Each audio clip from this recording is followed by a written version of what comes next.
Welcome to the Real Estate Market Update for the week ending July 23rd, 2010. I'm Becky Brand, the Associate Sales Director for the Shorewest Realtors office in Oconomowoc, Wisconsin.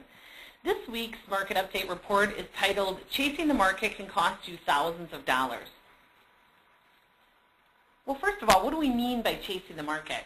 The definition of chasing the market is when the price of an item stays above what the market will pay, even though the price continues to be reduced, until eventually the item must be clearance priced to sell. Let's take a look what happens when people chase the market in real estate. What this graph shows is all the homes that sold in the Lake Country area in Waukesha, Wisconsin, priced between $300,000 and $400,000 from July 1st to December 31st of 2009. So we took all the homes that sold between $300,000 and $400,000 in our Lake Country area. We divided them into two groups. The first group is people who sold their homes in 90 days or less. The second group is people who took more than 90 days to sell their home. If you take a look at the two lines on the graph, the red line on the left-hand side are the people that took 90 days or less to sell their homes.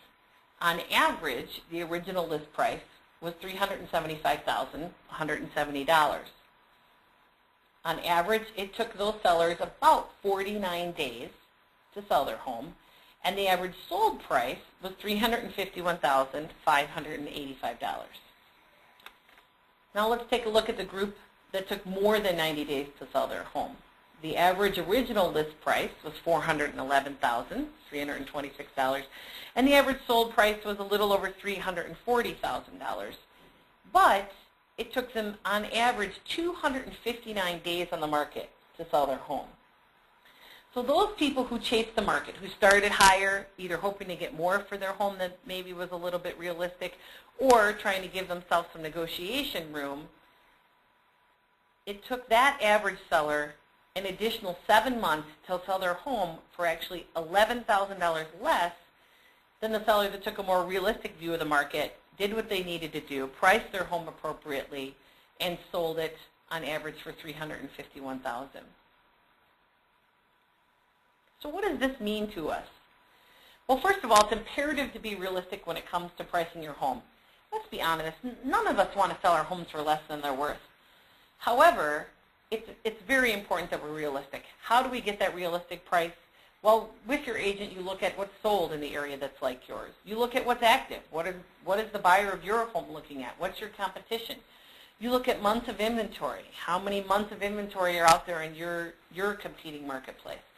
And if none of that really gives you confidence about where your home should be priced, ask your agent to help you preview some homes, both in the price range that you're hoping to price your home at, and maybe in the price range that your agent is suggesting you price your home at. That probably will give you some more confirmation as to what a realistic price is for your home.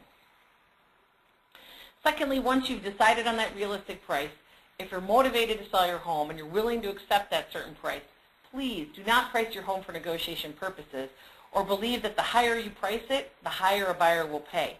Remember, this graph shows that the sellers who did that ended up not only losing money on their final sale price, but taking an additional 7 months of separation, of keeping your house clean, of presenting it for open houses, going through that process that isn't too much fun when selling your home, of having your home on the market.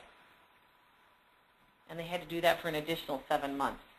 Thanks so much for listening to the Market Update. If you have any questions on today's report, please contact your Shorewest Realtors agent or contact me at bbrand@shorewest.com. Only by staying informed can we all keep the marketing moving in the right direction.